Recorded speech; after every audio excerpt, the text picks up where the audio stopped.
Hello and welcome to Utter Punts. We've had week 4 of the NFL. Well, near enough. There's another game tonight, but that doesn't really matter. We are going to talk about absolutely loads over the course of the next hour, including a return potentially to ground and pound offences, why some offences are struggling this season, and we might talk too about why there's so much shit in the middle and not so many great teams and terrible teams. All of that on the way. This is Utter Punts. Right then, chaps, loads and loads to talk about. We very nearly, Jim and I, came into this podcast with a giant smile upon our faces. And let me tell you, if the Green Bay Packers could actually kick a field goal, it would have been sensational. Instead, you've won again. And the pair of us have got to sit here with our teams just being battle of mid. And it's just dreadful. Well, yeah, I mean... Look, I was the first person to think that the Giants were going to be absolutely awful all season long. And actually, I've seen a couple of performances out of them where it's like, oh, hang on.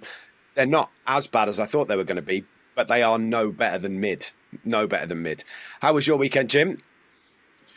It's a Cleveland Browns weekend, unfortunately. So there's not much more to be said than that, and we'll get into it in some depth on this hour. But yeah, pretty good actually, other than the sporting events, to be honest. I was looking forward to reveling in some of Dave's misery at some point, but that wait goes on for another week. And yeah, just Brian's got a Brian. Any of those results this weekend catch anybody by surprise? Like the Bears, for example? I think the Colts against the Steelers was a bit of a surprise. The Browns legend Joe Flacco leading that offense. He turned that game. It's just unbelievable, really. I mean, to be fair, he uplifted the Browns last year, and he came in early yesterday for Anthony Richardson, and he just marched them down the field consistently, and that's what Flacco does, to be honest, from what we've seen of him in the last couple of years. He's a bit spotty at times, and he doesn't like being put under pressure, but other than that, I think, the Bears was probably another one. I did enjoy Caleb Williams getting strip sacked for the first time yesterday. That made me smile because he didn't know what had hit him. And just another, tick in the box for myself and Dave's scouting reports on NFL draft quarterbacks, which there'll be another series of later on this year, early next year to look forward to. So tune into that to find out if you've drafted an absolute... I'm not going to say it for adult filters' sake, but a below average starting quarterback. Anything catch your eye, Dave? I was kind of impressed with Caleb, to be honest. Didn't he throw a touchdown pass? And they actually had some points on offense, which, from what I understand, hasn't happened a lot this season. So well done, Caleb. You're improving. At some point, you might actually be asked to run an NFL offense, which he's not currently being asked to do. But the Bears are a bit weird. They beat the Rams, but the Rams have nobody. So many injuries at the moment that any performance from the Rams is quite admirable. But then they actually only beat them because Stafford decided to throw one of the worst picks I've ever seen late in the game.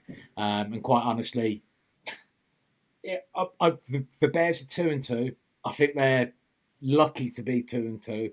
And I'm still very interested to see what happens when they actually play against a defence with a form of pass rush. Their defence is top notch; it's playing outstanding, but how long can they sustain that? That's the question for me. We'll see, won't we? Poor Caleb. Yeah, well, not poor Caleb, but oh well. I think is probably the best way to put it. Look, another one I want to get into, which we can get into on the ground and pound, we can get into on the mid, we can get into on the offensive regression, is the Philadelphia Eagles against the Buccaneers. I saw a stat on social media today where the Bucs at one point had 255 yards of offense. I think this was towards the end of the second quarter, and the Eagles had 0. That's worse than Deshaun Watson sort of level stats, that is. And we expect better from Jalen Hurts and the Eagles.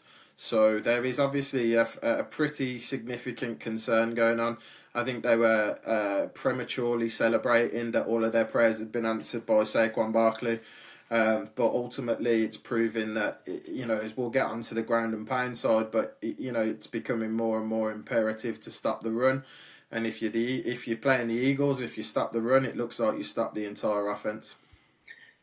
To be fair to the Eagles, and we all know I'm not often fair to them, but obviously Jason Kelsey retired. Lane Johnson was out this week. Mm-hmm. They also had AJ Brown out. Not AJ Brown.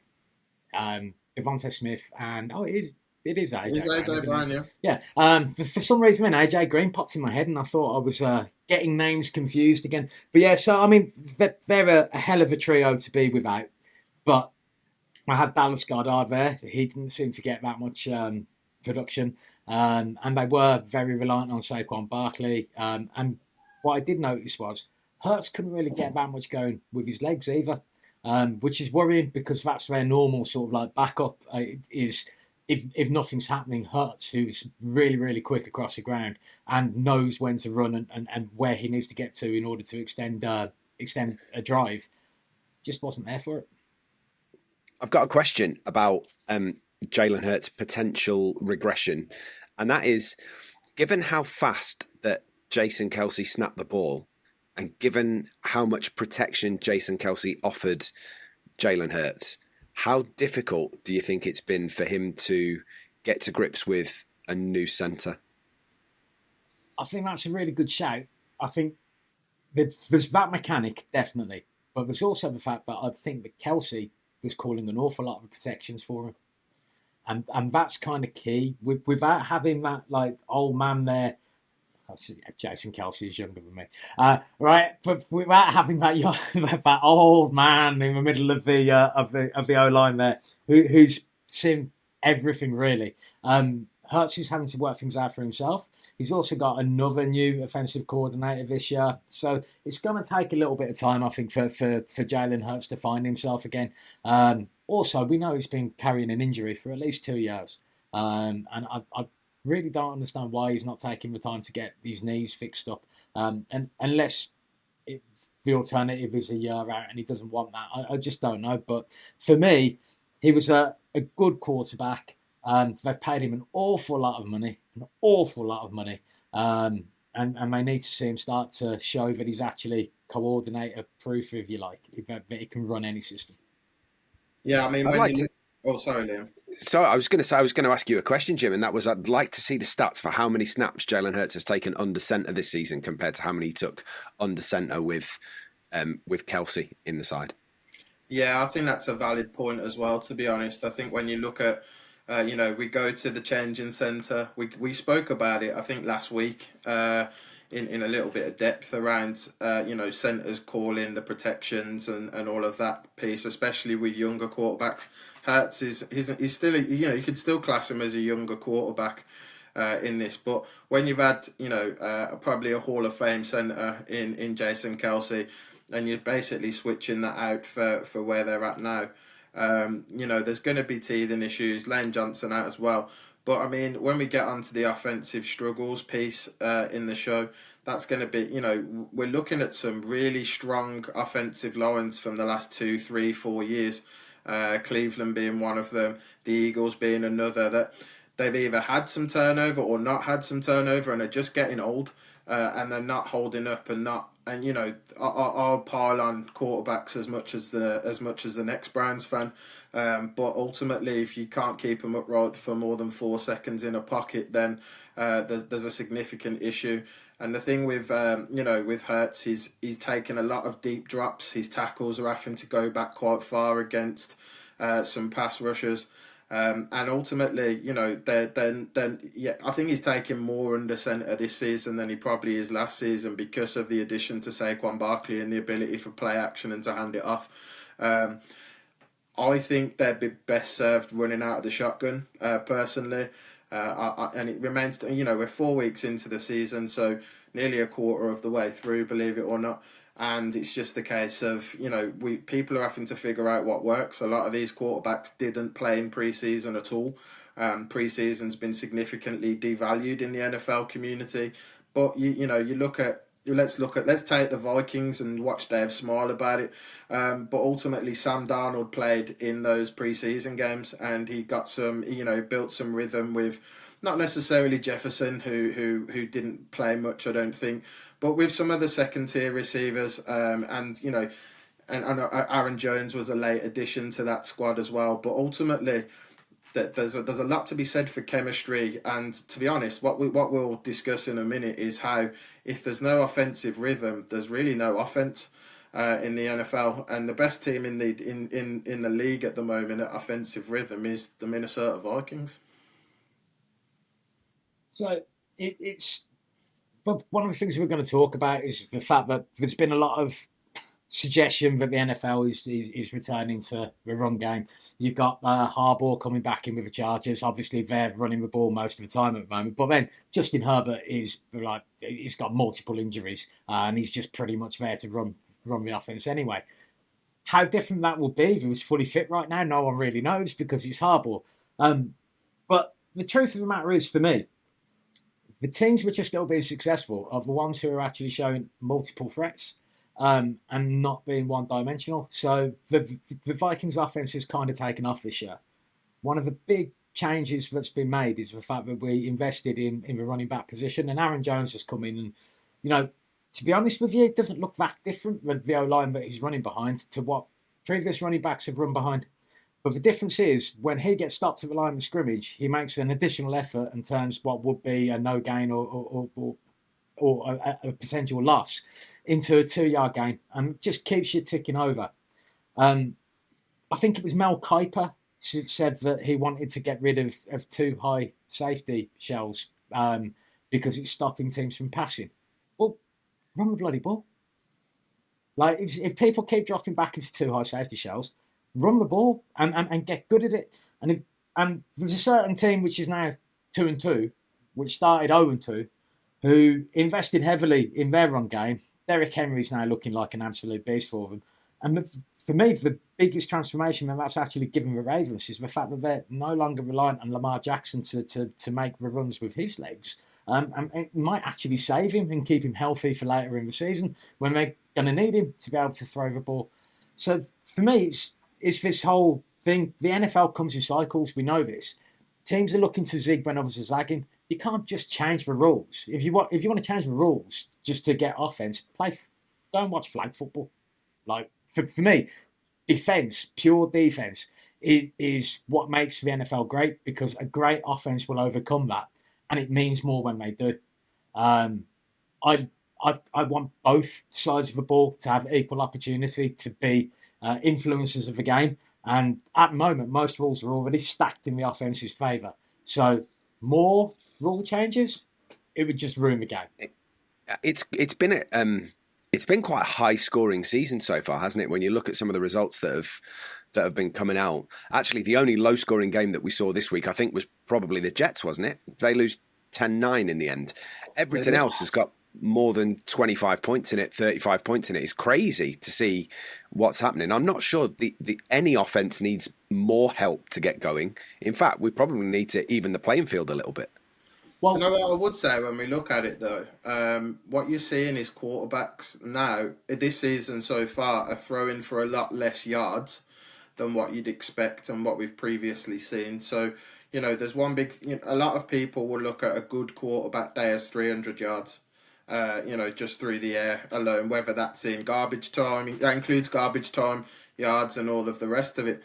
But I think if you actually look at the spread across quarterbacks in the first 4 weeks, I think Derek Carr might be one of the only 2 or 3 that has actually thrown for more than 300 yards. Sam Darnold's averaging about 240 a game, I think. And he's obviously got one of the top passer ratings in the NFL. Even someone like Patrick Mahomes is only averaging in that same range. I mean, Deshaun Watson's averaging about 170, 180 on the back end of that. But Daniel Jones is in a similar ballpark.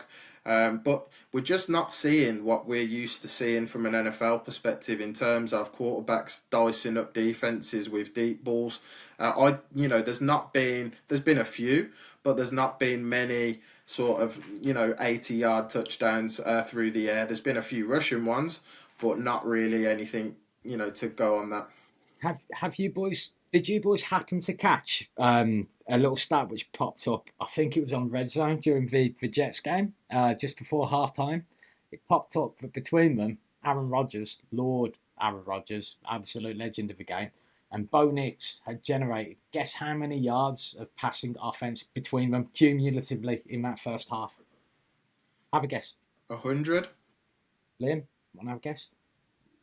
Just because you're asking the question, I'm going to go lower and I'm going to go 75 yards. Okay, -9. Whoa! What? Yeah, -9. Bo Nix threw the ball, I think it was like 50 times for 60 yards total in the game.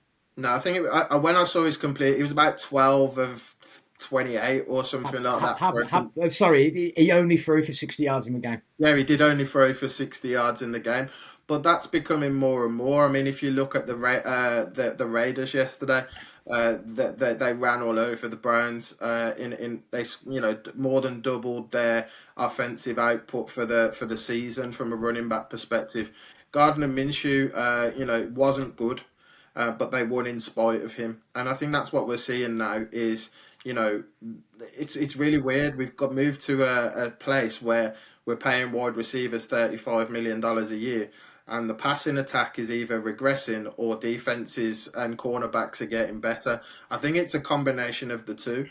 I also think it might be something to do with the offensive coordinators, because whenever there's a new head coaching job available, usually the first call that or a new owner of a franchise, the first call that happens is a call to the in the zone sort of offensive coordinator. So I think when you look at it, the talent appears to be thinning. Coaches appear to be having to progress through the ranks a little bit quicker than they have done over the last few years. So I think we're in a situation now where are we just in that mid-season lull, which is not mid-season but middle of the cycle lull. So when running backs too old, don't get second contracts. Wide receivers get paid loads. There's no offensive coordinators to get creative with them. That's where we seem to be at. And like I say, that average yards per game through the air for quarterbacks has got to be somewhat of a low over the last probably 15 years that I've been watching the NFL. We hope you're enjoying this episode of Utter Punts. We'll be back with the conversation in just a moment. Whilst we're having a little bit of a break, don't forget to hit the bell for the notifications. But most importantly, like the video and subscribe to the channel. It helps us out massively. We'll be back to the chat in just a sec. First up, a little bit of this. Here at Utter Punts, we love watching the NFL with friends, and in our opinion, there's no better place to grab a bite to eat and watch the NFL than Beer Keller in Manchester. The burgers are massive, there's loads of HD screens, the wings are great, and there's a superb choice of drinks behind the bar too. Most importantly for us though, the people are brilliant, like-minded NFL fans who want to enjoy the game and have a laugh. It's definitely one of the best venues to watch your favourite team in. So one of the other things which I noticed has got lower this year, I was having a little look through on the NFL website earlier, and it's the speed of plays. So the top speed when people are carrying the ball. There's a distinct drop-off between 2024's top speeds and what they were last year. I think there were multiple over 22 mile an hour speeds clocked, nothing near 22 miles per hour so far this year. I don't know if that's because defences are maybe doing a little bit of a better job of stopping people from getting off the line, but it's a marked drop-off. And to be honest with you, I'm wondering if it's not because Tyreek Hill might finally have lost a little step, because you can normally rely upon him to be pushing it over the 22 mile an hour mark. And it's just not happening. So maybe there's a transition period taking place in the game right now. We're so used to the Aaron Rodgers, 300 yards is a bad day for Aaron Rodgers 5 years ago, right? Tom Brady, exactly the same. Drew Brees, picking people apart. Ben Roethlisberger. But that generation of quarterbacks have left the league. But they are, and I think that there's a dearth of true talent at the QB position. With all due respect to Sam Darnold, I love you to bits, but you're doing a great job for the Vikings. But still, we've seen what happened when you weren't given help, and you didn't build the team around you yourself. Peyton Manning had one of the worst rookie seasons in history. after that, he just took charge of everything and took over for himself. So, but that 2018 class now with Baker Mayfield, if you only looked at this year, Baker Mayfield, Sam Darnold, Lamar Jackson, Josh Allen, Josh Allen, and Josh Rosen was the other one, but he's nowhere to be did, seen. did Jalen Hurts go in the second? Was it that year? 2018? I don't know. I think It's it might off have the been top the of my year. head. I think it might have been the year after for Hurts because I think he replaced Baker at Oklahoma. Are we talking about NFL drafts here? Yeah. And NFL draft. Second round of the 2020 draft, Jalen Hurts. So he was 2 years after that then. So that would make sense because he had 2 years at Oklahoma after Baker. But like that 2018 draft, has currently got 4 quarterbacks who are playing top 10 in the league at least right now. So we haven't really seen a good quarterback draft since the Philip Rivers, Eli, and who else came out of the same year? Roethlisberger, I think. Yeah, they went on to obviously multiple Super Bowls between them. Apart from Rivers, poor chap, but multiple kids. Well done, mate. You won in life. So it comes back down to like the QB play. Like, is the QB play really that good at the moment in the league?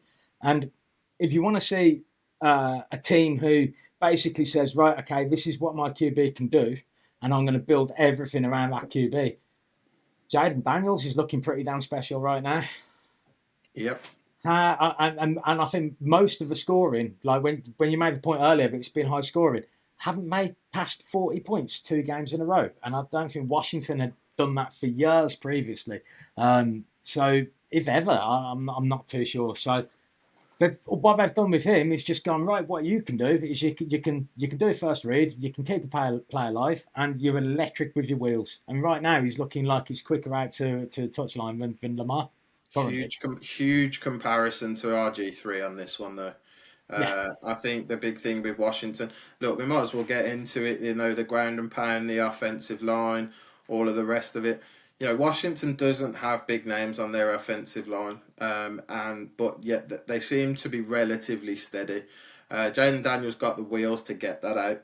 My concern is, as with all mobile quarterbacks, is if they take one to the legs, they're done, and they could be done forever. RG3 played on one leg, bless him, for one game, and that was pretty much the end of his career.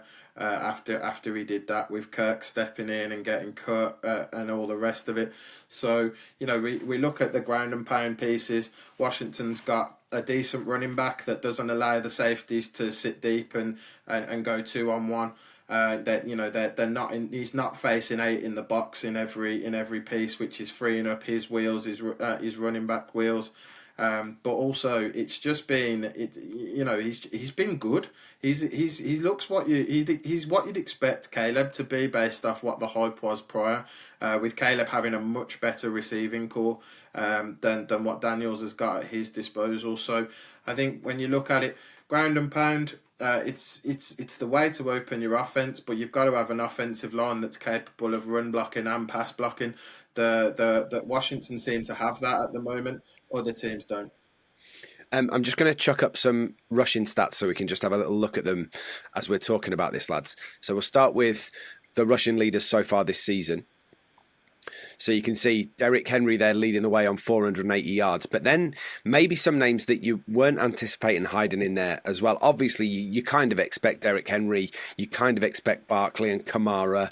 But then as you come down that list, I think there's some faces in there that you weren't necessarily expecting. And almost to prove your point, sitting there in the number 10 position is Brian Robinson Jr.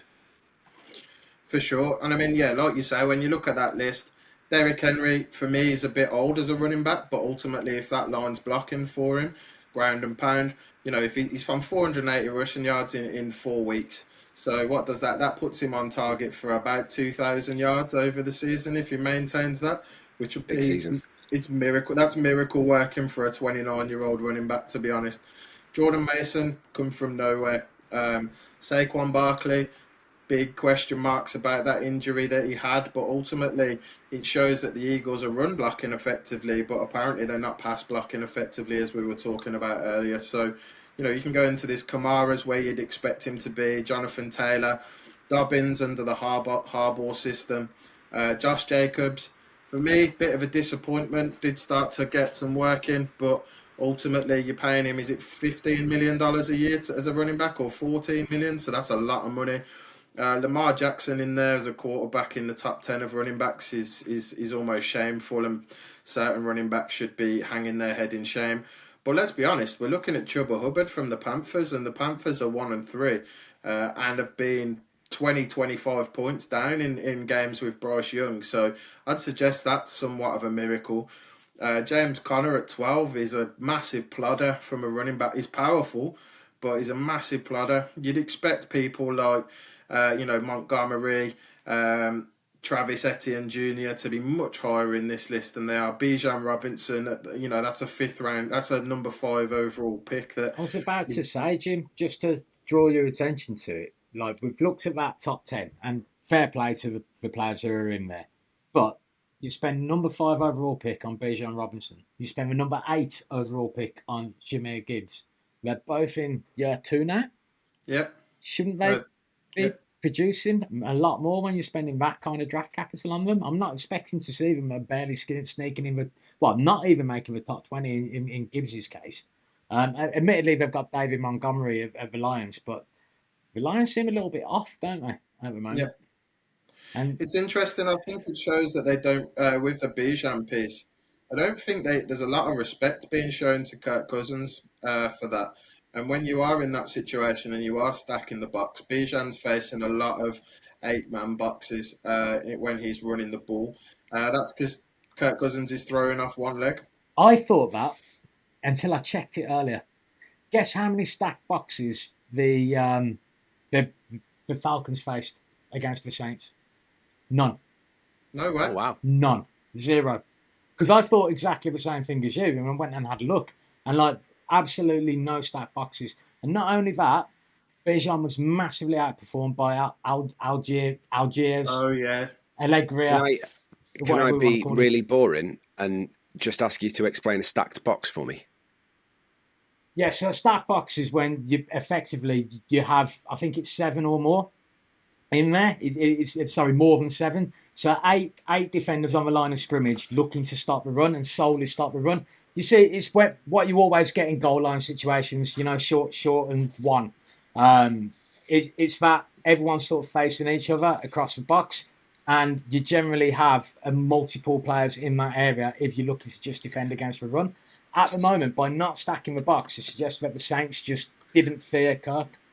So the next question is, again, just trying to educate myself and potentially anybody else that might be listening that isn't quite down with the technicals of it. What's the difference between a stacked box and a blitz? Okay, so a stacked box, like they have said, is typically 7 or 8 defenders within 10 yards of the line of scrimmage. So that would typically include your 4 down defensive linemen, your 3 linebackers, and usually 1 safety. They usually would lead. That would usually be your strong safety. Your free safety wouldn't be particularly deep as they typically would be, as Dave was talking about with Mel Kiper Jr. earlier. And it also leaves your corners out on an island against their top receivers. So a stacked box, in that sense, is set up to stop the run. You can choose to blitz from a stacked box. But what that can do, it can leave you really susceptible to short to intermediate throws over the middle because you've committed 7 or 8 players to getting after the quarterback or stopping the run. So that's why you'll typically see when there is a stacked box, you'll see them move. If they're inventive offensive coordinators, you'll watch them use play action. So they think they'll be going for a run blitz. You're hoping that your tight ends can pick up an additional pass rusher.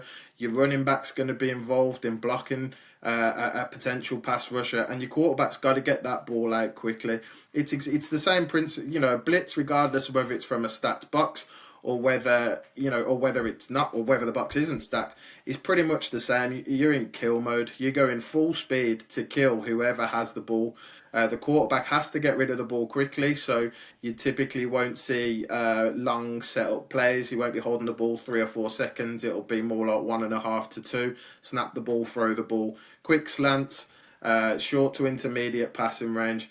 And that's just the nature of the blitz itself. It's supposed to hurry the quarterback. It's supposed to put the running back under pressure. So if a stat box and a blitz, a jailbreak blitz works, for example, that's where you'll see running backs getting dropped for 4 or 5 yard losses. Whereas if it's a standard blitz, that's designed to, and it's on a passing down, that's designed to just hurry the quarterback up into making a mistake or freezing and holding the ball so one of your defensive ends can get home. So it's not really a distinctive difference. There's just different situations that you're running that blitz in. And I would say, that what we are seeing, the Cowboys are a fine example of stacking the box and blitzing like crazy. The Vikings were the highest blitzing team in the league last year. They're blitzing a little less this year because they don't need to. Because a blitz can cover up for a lack of talent across your defense. It's all designed to hurry up the play caller. It's all, that running back, that wide receiver. Keep it short and in front of you. And if you're doing that, you're going to intimidate them because you're going at 100 miles an hour in kill mode. And if you're the OC, what you want to do is to put the defense in a position where they have no choice but to blitz you, and then you start calling plays that are designed to destroy a blitz. So, for example, like you can call a play where someone's going to come unblocked, but so long as your QB does, and he's alert to that, and you've got what's called a hot route on, which is a wide receiver or a receiver, tight end, whatever, just being in the right place to take advantage of the fact that the pressure's coming from the left, so I'm going to snap the ball, and I know the pressure's coming from the left, right? So do I throw it in behind the pressure? If that's the hot route that's on, you do, and then you're away. Or alternatively, you can look to throw it away from the pressure. Which is cat and mouse. That's what Kansas City do so well, isn't it? Like they know that pressure's coming on Patrick Mahomes and Kelsey, certainly up until this season, and maybe we'll touch on the toils of Travis Kelsey a little bit later on. If we don't get to it this week, we'll try and get to it next week. He's always been the hot route receiver he's always been the open man for Patrick Mahomes. And it will have to be again now that Patrick Mahomes has accidentally injured Rashee Rice. Ouch! Did you see that? Yeah. Look, man, I think this is why, if you look over the last few years, I think if you watched the NFL 5 years ago, you'd never see a tight end screen. Now, you'll see 2, 3, 4, 5 a game, and that is usually designed to slow down the pass rush. So you'll have a tight end picking up a pass rusher. They'll block for a couple of seconds to allow them to overcommit. Then they'll break off, slipping behind the defense. The quarterback dinks it over the top. It can go for a nice gain. It can go for a tackle for a loss if the corners are awake to it and everybody's moving in as they should be. But it's all designed to take the pressure off the blitz. And it's one of the most infuriating plays to watch when a team is 3rd and 10, 3rd and 15, and you think they're either going to give up or they're going to go long or whichever. And instead, a team going all out to kill that quarterback just gets it dinked over their head to an athletic tight end or a quick nippy running back, and they get that 15 yards. I can guarantee you every NFL fan listening to this has sworn at their TV at least once from a tight end or a running back. It's worse when it's a fullback like Kyle Juszczyk with the flipping 49ers. A screen to the fullback. You're meant to be blocking, mate. Yeah, exactly. I think one of the execution pieces from that's interesting is when we go back to the Giants and Browns game last week. When you look at that, the Giants did a lot of horizontal passes to get to the edge and get round the Browns defense, and that took a hell of a lot of pressure off Daniel Jones. I think he got sacked once maybe, but it really slowed down the blitz and made Jim Schwartz, as the Browns defensive coordinator, really have to think and have to move his defensive back pieces around. Malik Neighbors tore up the Browns last week, and it's just been a case of, we're seeing, like we said earlier, offensive coordinators, defensive coordinators, they like what they like and what works. And if you can figure out what's happening, which in a lot of cases, like when Dallas have been thumped this year, when we've seen that happen, the offense have worked out the defense. They know Micah Parsons is coming for you on every single play. So if there's no one behind Micah Parsons, if you can sneak a tight end in behind him, if you can have a wide receiver running a little 6-7 yard slant, they can pick off these yards and they can really take the steam out of a defense and start converting those first downs. Because if you're end of the day, NFL's a big part. A big part of the NFL is around time on how long your defense is on the field for. And if you're a high energy defense that's going at 100 miles an hour, and you're on that field for more than half the game, there's a pretty good bet by the fourth quarter you're going to be in. You're going to be blowing, and that's what we've seen For this year. example, conceding 14 points in 3 minutes of playtime against the Packers. Plenty more conversation on the way on Utter Punts. We haven't finished just yet, but we are going to take a little bit of a break. It allows you to hit the like button and subscribe to the video. If you want to hit the notifications bell as well, so you know as soon as we drop a video, that would be brilliant too. It all helps us out hugely with this YouTube algorithm. In the meantime, here's a word from our sponsors. If you're anything like us at Utter Punts, we love the fantasy games surrounding the NFL, but sometimes they're a bit too focused on their American audiences. That's why we were blown away when the Fantasy Game Day app rolled into town, a weekly fantasy game with player values in pounds totally dedicated to the NFL's UK audience. There's insights and analysis and plenty of opportunity to compete with your friends, but the best bit, weekly cash prizes. Use code PUNTS when you sign up for a free entry after you play your first week.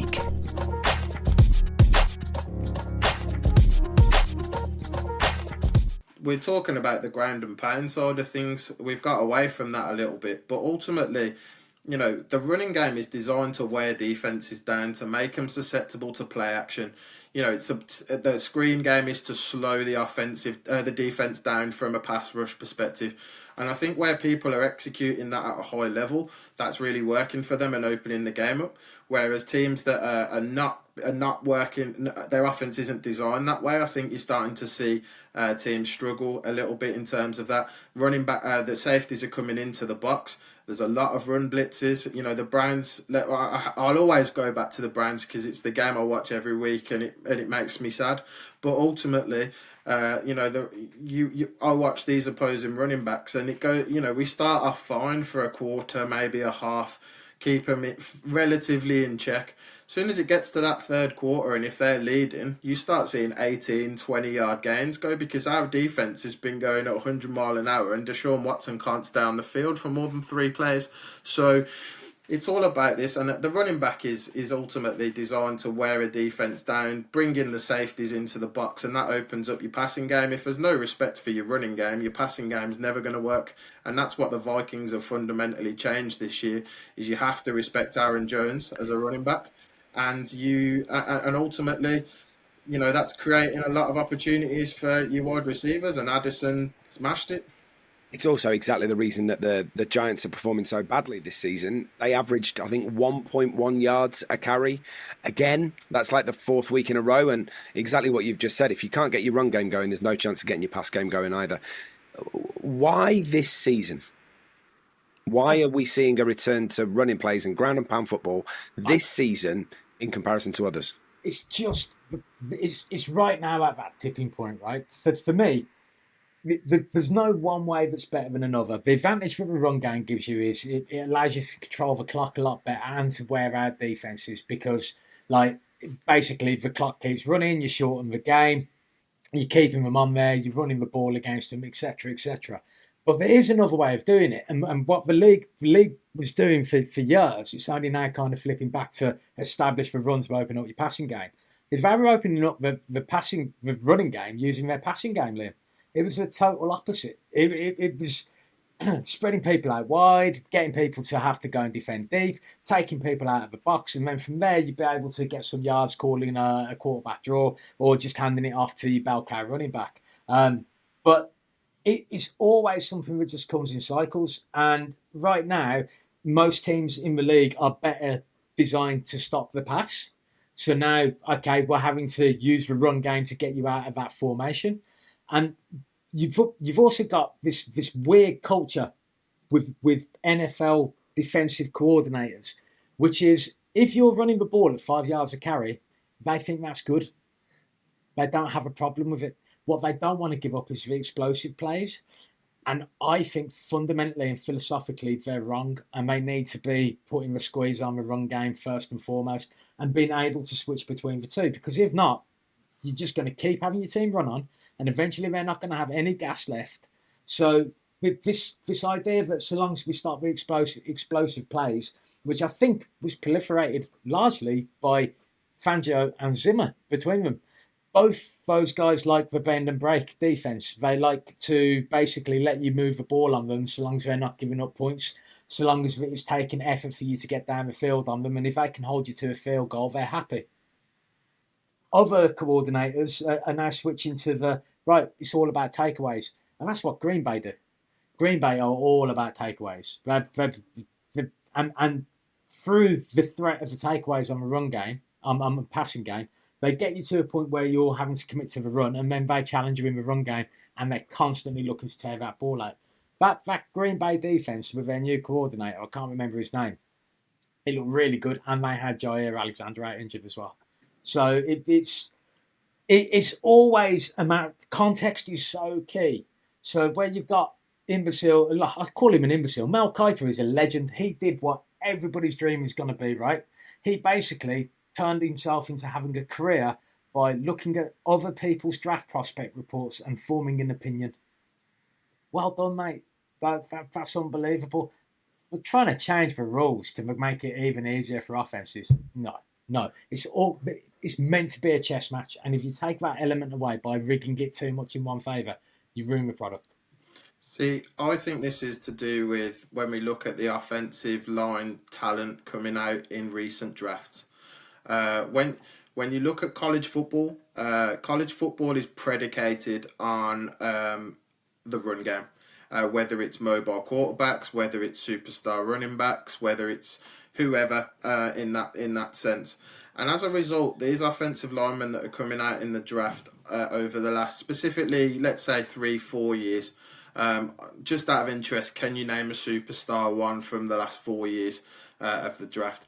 Yeah, Ed Ingram, mate. He's a superstar for all the wrong reasons. Record bad PFF grades. You know what I mean, though? So we look at it, but their bread and butter is run blocking. The NFL has been a pass blocking league for pass first league for quite a number of years now, and even more so in recent memory.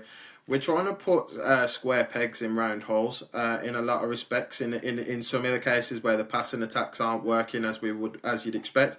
But when you go to that bread and butter for these younger offensive linemen, which is run blocks, ceiling, screens, kick out blocks, and all of the rest of it for the run game, you start to see you start to see the advantages of that, and that's what we're starting to see. When we looked at the top 20 running backs recently, a lot of those have got strong offensive lines. They've got some of the younger offensive linemen as well, and they're capable of running the ball behind them.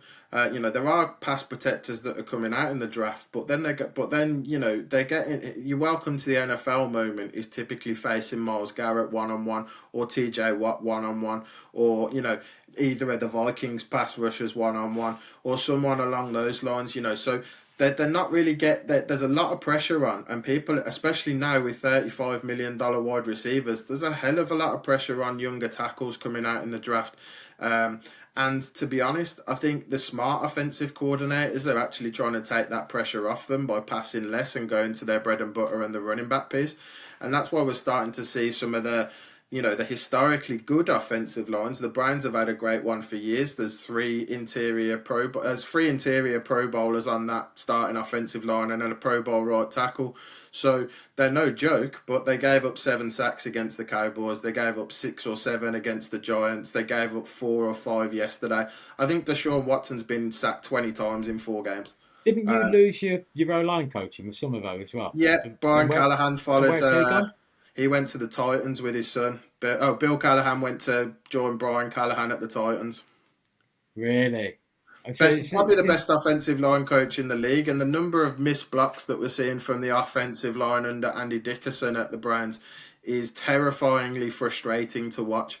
And it's getting, Deshaun Watson not the answer at quarterback, but at the end of the day, if your offensive line either can't or won't block for him, he's not. It's not helping. And taking 20 sacks in 4 weeks is on pace for a new record. Record number of sacks. And just for context on that offensive line, You've got two $13 million a year guards. You've got a $10 million a year centre. You've got a $14 million a year right tackle.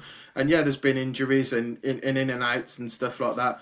But these aging offensive lines who are predicated on the pass, it seems as they're getting older, their ability to run block seems to be going down, and as a result, you can stack the box. If you stop the run game, then you're putting it on Deshaun Watson's arm. And if anyone's watched Deshaun Watson try and throw this season, it looks like he has to put everything he has into anything that is more than 4 yards away. It's scary. It looks mechanically broken. It's completely messed up. But I mean, and then for me, there's yes, ground and pound. I love a ground and pound. Nick Chubb has been ground and pound since the day he came into the league, right? And when he's on song, he's top 3, no doubt about it. Christian McCaffrey's a little bit different. He's a bit of jack of all trades, but still ground and pound if you need him to. So, and I think when you look at those running back, and Derrick Henry being top of the rushing yards chart for this season so far at where he's at, is a testament to the Baltimore Ravens offensive line. It's a testament to teams having to respect the pass from Lamar Jackson, and it's also a testament to their offensive coordinator actually getting a semblance of balance in his offense to always keep the defense guessing, whereas teams who are predictable are really struggling right now. One little thing to mention about the Ravens that I forgot to bring up earlier, because they did brilliantly and Derrick Henry was running all over that Bills defense.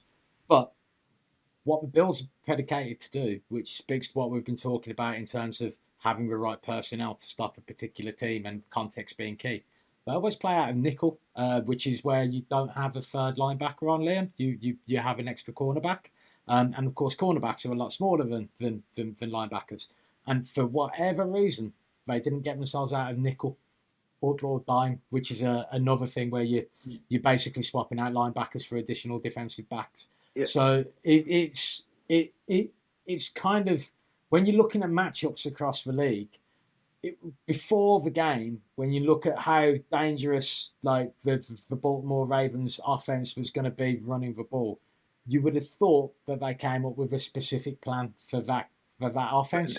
This is really interesting. So the problem, I suppose, with Lamar is that, I mean, he's got what I'm just looking at the stats, 308 rushing yards this season, but he's also got 858 passing yards this season. So you're stuck between a bit of a rock and a hard place, aren't you? Whether you come out of nickel or dime, give yourself an extra corner to potentially help you out with some of the crazy angles that Lamar throws from, or do you have a couple of extra linebackers on the line to try and stop Derrick Henry? Like, I'm not sure I'd want to try and make that decision. That's why it's a chess match. For me, you need to know what they're going to try and do, and it's so hard. And this is why we love it, right? It's unpredictable, and it's a strategic game, and it takes a level of intelligence.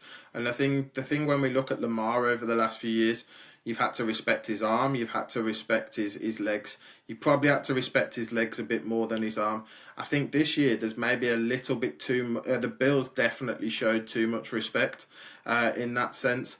And by playing in nickel, you're effectively spying Lamar with a defensive back, which when you're then trying to stack the box, that means you've got a 180-pound nickel quarterback in there who's going against the 240-pound Derrick Henry, trying to stop him as an extra linebacker. So for me, this is why when you look at Lamar, when he struggles against fast middle linebackers that can track him, and he's quick.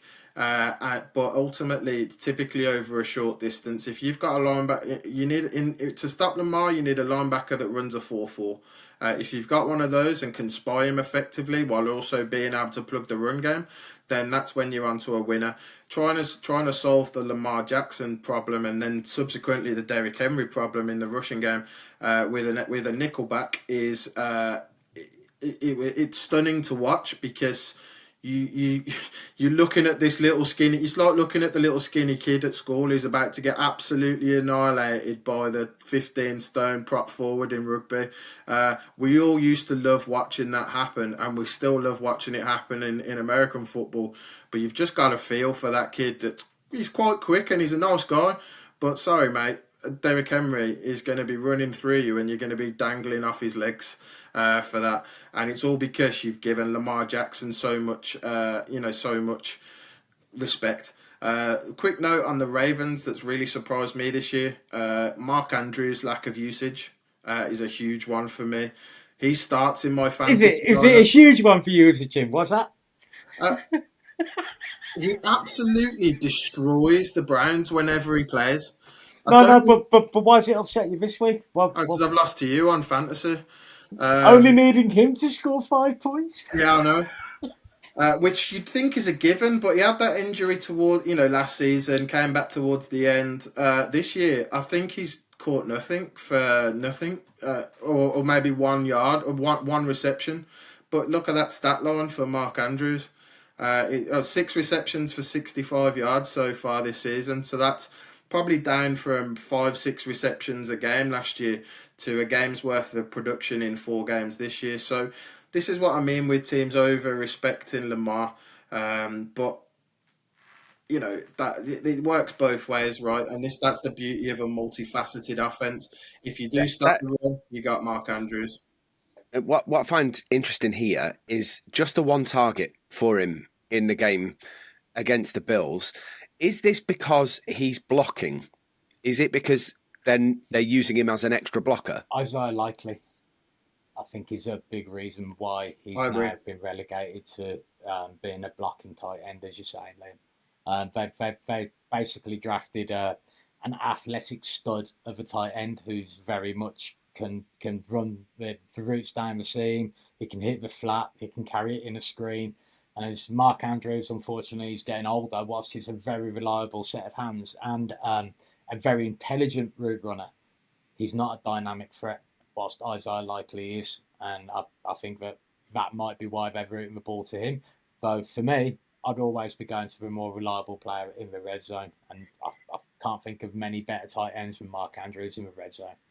No, I agree. Looking at these stats that you've got on the screen, Liam, do you want to talk us through them?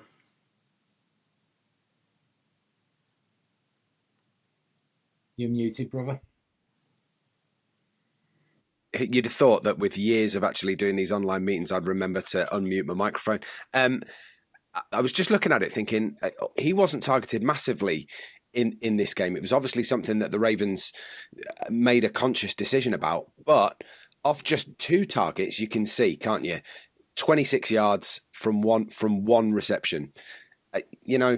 If you're going to throw to either of them at the moment, who are you going to throw to? The one that's more likely or the one that's less likely to make you the yards? The one that's got 2 working legs is probably a decent shout, because I think there's still a question about Mark Andrews' overall health. But look, I mean, this is why the Vikings are a threat this year, because they've got a multifaceted offense. Baltimore, it's taken them a little bit of time to get going, but they're a multifaceted offense. When the 49ers get all of their play, Kittle came back this week. Once they're up to full complement with McCaffrey, they've got a multifaceted offense. When the Chiefs are there, when the Chiefs have been offensively explosive, it's been Kelsey, it's been Rashee Rice, he's usually been a no-name running back that does good for a year and you never hear about him again. But again, a multifaceted offense that has success on the ground, has success through the air, receivers, tight ends, and all the rest of it. And we spoke last week how while the Vikings have got 2 of the 3 nailed down at the moment, and that's because Hawkinson's out from a tight end perspective, will we see a regression in that because he feels obliged to go to Hawkinson when Darnold goes to Hawkinson, and that's where he's a little bit weaker in his mid throws. So, but having said that, that's the exception to the rule for me. It's around, like we said, multifaceted, and thankfully, the teams that are performing well over specifically after first couple of weeks of an NFL season, anything can and usually does happen. Hell, even the Panthers won a game. So when we're looking at that, it's just I'd expect we're settling in now to the season, and we're finding out who teams are and what they are as a team. And those teams that can run the ball first, which opens up the pass game, opens up the tight end usage. That's where you're going to see the cream rise to the top. That's why the Vikings are there at the moment. They're a dual threat. And that's why teams like the Browns and the Giants typically aren't there, despite having a superstar like Malik Neighbours out wide. Yeah, he'll do a dance on a second quarterback, but ultimately, if you can't throw him the ball because teams don't have to respect your run game, there's going to come a point where that production's going to drop off, or it's just going to be garbage time production. It doesn't really matter in the grand scheme of things. Look, we're getting towards an hour, and normally we sort of try and aim for that kind of length on these podcasts. So just final 5 minutes. Any other business that really we want to talk about before we disappear? Do we want to have a little chat about the fact that, Tennessee have been so dreadful and they're facing Miami in Florida tonight, or whether, Detroit should steamroll Seattle? Right now, I think Tennessee will actually win that game against Miami. I agree. Yeah. They haven't got a quarterback, and they're not changing their scheme up to actually cater for the fact that Tua's not there. Also, where they're going to run the ball, people are taking away the outside zone from them, and if you're running up the inside against Tennessee, isn't that like Simmons? Yeah. And is Sweat there as well? If they take the rookie who fell in the draft, I can't remember, but basically you don't want to be trying to run the ball up the inside against them. And whilst I'm fully aware that Will Levis has been pretty poor, DeAndre Hopkins is back, and I've got a feeling that he's going to start to actually make his presence known again, because he's been carrying a bit of an injury. He didn't really have too much of a preseason, and he made some very DeAndre Hopkins catches last week, and if he can get back to being even 90% of what he was 3 years ago, he's a top 5 wide receiver in the league. So I've got a feeling that things will improve a little bit for Will Levis this evening, but only because the Dolphins are so devastated by injury and devastated by talent turnover on their defense, because they signed Tua to a big contract. They had to let Van Ginkel, Wilkins, all sorts of great players off their defense from last year walk. So yeah, much as I love McDaniels, he's got a hell of a job on. Yeah, I'm with you on that one. I think the Titans will do the Dolphins tonight, hurricane permitting, of course. But to be honest, I think Will Levis is a bottom 5 quarterback in the league. Tyler Huntley's not even on that list as a replacement. They signed him off the street a couple of weeks ago and added him to the practice squad. So I don't expect much out of that, and like you said, with their head coach, I love him to pieces. I think he's hilarious to watch. But ultimately, he's going to find that difficult. Can Tyler Huntley get it to Waddle and Tyreek Hill with enough to be able to open that offense up? And the answer's no. In terms of the Lions and Seahawks, Seahawks are a surprise team for me. Defensively, they've been incredibly sound. Geno Smith is still back on the Renaissance tour. I think he's still completing 73% of his passes this season so far, and without a fat lot to throw to outside of what's his name, the massive dude, DK Metcalf. But Jackson Smith and Jigba started to get a little bit of life, and so's he's still got. Their running back went down. Yeah, that's the one. Their running back went down in week 1. They've survived that.